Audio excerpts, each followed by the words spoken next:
Hey friends, Jeff here with missionmusician.com and mixpractice.com.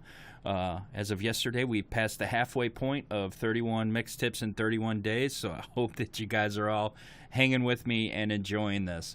I know I'm having fun doing this. So I have another 31 mix tips in 31 days tutorial. That's hard to say. So let's jump right into it.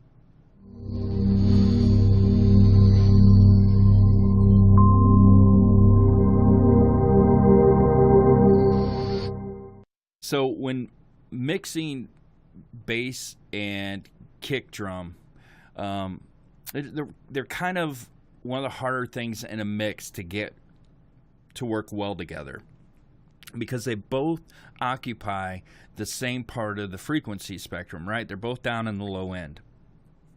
So sometimes we need to gain even more separation between them than EQ can provide. Now, I'm not sure this kick needs separation from this bass, and let me first even back up before I say that.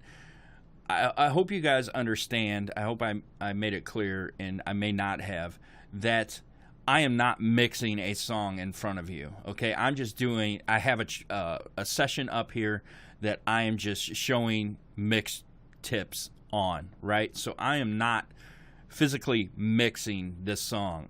All right, now we may listen to it in the end and kind of see what it sounds like, because I'm doing everything in solo, right? So I just want to make it clear that I am not mixing this song. I am showing you tips on a session that I have, okay? And we're kind of just rolling through from from drums to bass. So I just want to make that clear. I am not mixing a song in front of you. Okay, so let's talk about how we can gain even more separation between the kick and the bass guitar if it needs it. One of the ways we can do that is through sidechain compression.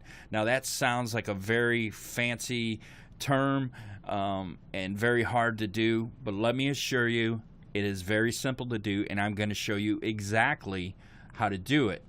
Okay? So what we're going to do before I even show you, I'm going to tell you, is we are going to send the kick over to a compressor on the bass auxiliary track here. That kick is going to be sent to the compressor, and it's going to tell the compressor to turn the bass down when the kick hits. It's just going to be for a split second. It won't be audible in the mix. I'm going to emphasize it so you can hear the effect it has, but it will not be audible in the mix. All right, so this just every time the kick drum hits, it will pull the bass down in volume, and we can set how much it pulls it down by setting the threshold on the compressor. So let's pull up a stock EQ. Any stock EQ or a stock EQ that you have in any DAW will work for this. It has a side chain here and a key input. This is the first thing we're going to set up. We're going to set up a key input. All right, so I'm just going to grab a bus here, and I think I had one called side chain. Yeah, there it is. All right, and then I am going to send, if I can find where the side chain is. Let's see here. Crap, now I can't remember where it's at. I know you guys are all pointing at me going, it's right there. All right, so I'm going to send pre-fader full copy over to this compressor here. And I'm just going to turn it on for a second, and you'll watch the compressor every time the kick hits. Well, first I have to turn on the side chain. See, I'm getting you guys all confused already. So far we've set up the side chain bus, the key input, which we just picked a random bus called side chain, and here we go. I'm going to turn this on, and it should start, the kick should start the compression here.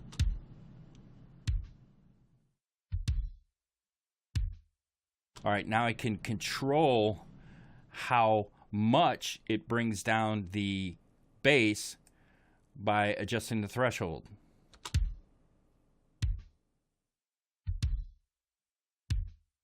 right? All right, so let's turn on the bass and actually hear what it's doing to the bass. And let's see, bass here. Here we go. All right. Let me turn off the distortion here.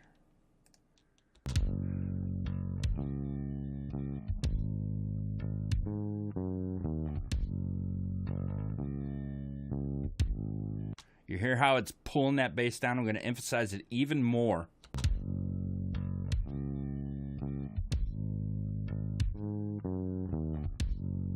Hear that? So we don't need to do that much. Let's just try maybe pulling down 6 dB.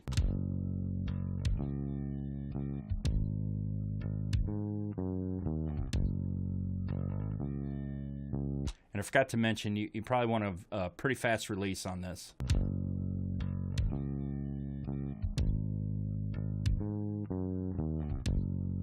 So when the kick and bass are playing right together, there can be, sometimes it can get a little muddy. So this is a great way to let that kick poke through.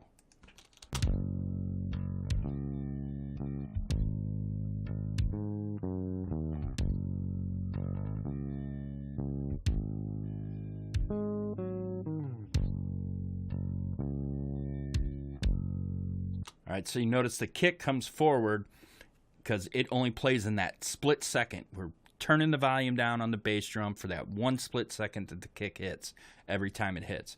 So this is how you do sidechain compression. And you can use this for a whole host of other stuff.